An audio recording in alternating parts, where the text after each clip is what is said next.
I want to let people know my PDA-Net software works just fine with OS X. That is what this icon on the menu bar is. It'll allow me to connect my Samsung Galaxy S phone to the Macintosh computer, my Mac Mini, and I can use the phone then to surf the internet with. It's called tethering. A lot of people do it. You wouldn't actually have to use PDA-Net, but the PDA-Net software that I have works just fine, so I'll continue using it. There's probably a lot of other software that would work just fine. I just thought I'd mention that because that had me nervous. Would my phone work as a modem or not? When we actually look at the Macintosh operating system, there's things that you might want to know about it if you're coming from Windows to the Mac OS X. Where the Apple icon is, if you click on it and you go About This Mac, where the overview is, if you go to System Reports, you're going to actually see that you can get information about your Bluetooth, USB, your Thunderbolt controller. So that's kind of useful to have. You can find out stuff about your display as well by clicking on this. And if you go back, this here is the exact same thing that's in System Preferences. It's another way to get to it. Just like with Windows, there's different ways to find out the information that you need. If we're on this icon and we go to System Preferences, once again, it brings up the same exact system preferences that you're going to have right here. See, I can click on that or go up over where the Apple logo is and hit System Preferences this way. So it's just different ways to get the same data.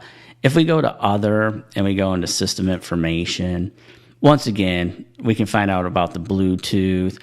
If we had printers hooked up, we could find about them. Like I said, you can find out about the USB controller. So it's just different ways to get the same data. So if you're switching over from Windows to OS X, this is stuff that you might want to know, like your card reader. It'll give statistics on the particular card reader that the Apple hardware is using. Your memory as well, if you needed to know, anything about the memory modules you have. So it's just a little bit different way to go about finding stuff than you would on Windows. But I'm hoping this will be a little bit useful for some people. When you first hit the Launchpad, like I said, you'll go into Other, and they do have the DVD player, which is kind of nice. But I just thought I'd show people that really quick. I'll click out of it. If we go to Launchpad again and we're in the Other, you can see there's all kinds of stuff in here, terminal, disk utility, and this is where you'd partition and format hard drives. I don't know if a lot of you are going to need to get really in depth with the Mac OS X or not, but I just wanted to let people know that, like I said, if I go Escape and then go Escape, if you come back into Launchpad, it's in Other where you'll find some of this stuff, and you have a MIDI set up. And I want to let people know that, if you click out of this MIDI setup, it's still up there. You actually have to hit quit. That's a little bit different than the way Windows works as well. So go to Launchpad. Like I said, there's all kinds of stuff that's in this Other folder. This is if you had to do profiles, devices, and we're seeing my monitor come up. There's my actual cell phones coming up right now, my Samsung Galaxy. So I'm hoping that, by me making this tutorial, some of you will be able to navigate through OS X and find, the particular stuff that you need, whether it's for graphic design, for video editing, stuff like that, to make the appropriate settings that you need to make. If we actually escape out of here and I go back into System Preferences, here's where we have our sound. And if I click on the sound, here's my input where I can select the USB audio input. And then for output, I'm actually using my TV. I got it actually hooked up to like a TV or an AV monitor as opposed to actually using the little built-in speaker that's on the Mac Mini. So it's good to know where all of this stuff is located if you're making the switch from Windows to OS X. Once again, I opened up this particular utility, and in order to actually really quit it, you have to actually go over and hit quit. Like I said, it's kind of weird the way the Mac OS works, but that's just kind of the way it is. And you'll have to just kind of get used to it. Some of the keyboard shortcuts are slightly different with the Mac OS X than they would be with Windows. When I first got my Mac Mini, my SD card and the Macintosh hard drive did not show up on the desktop of OS X. In order to get that to show up, you actually have to click on Finder. Once you have Finder enabled on the menu bar, you actually go to Preferences. Within Preferences, on the General tab, you'll actually select these icons, and you can actually see now that they show up on the desktop, my SD card as well as my Macintosh hard drive.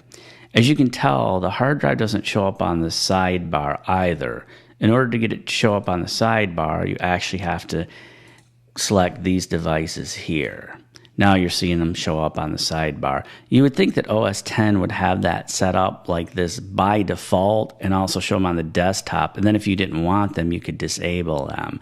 But it was really hard for me to navigate through OS X without even being able to find my hard drive and my SD cards. Once again, I'll deselect these real quick, and I'll come over here and deselect these real quick. And as you can imagine, if you're using Finder, you're like, hey, I can't find anything. I did for a while just go to where it says Go, and you can go to Computer, and then when you actually hit Computer, when you're in the Finder, as you can see, your hard drive will show up, and your SD card as well. As everyone can see, just like with Windows, you have different ways you can display different things. If you want to see what's on your desktop, you got like list viewer, big icons, same with the applications, several different ways in which you can, see your files, folders, miscellaneous stuff. Like I said, the hard drive's not showing up here. You just simply can come into the Go tab, click Computer, and it's kind of like my computer, for Windows. Here's my SD card, here's the Macintosh hard drive. Obviously, I can click the Macintosh hard drive. I can actually go, back to the hard drive. I can click the SD card, go into the images and whatnot of my SD card. So it's nice to have, a tutorial that can show you how to navigate and find your hard drive and your SD cards. When I first got the Mac Mini, it took me a couple days to figure out how to find this stuff. I probably could have went on YouTube and found a video, but I just ended up discovering it for myself. This video has been edited using Final Cut Pro 10.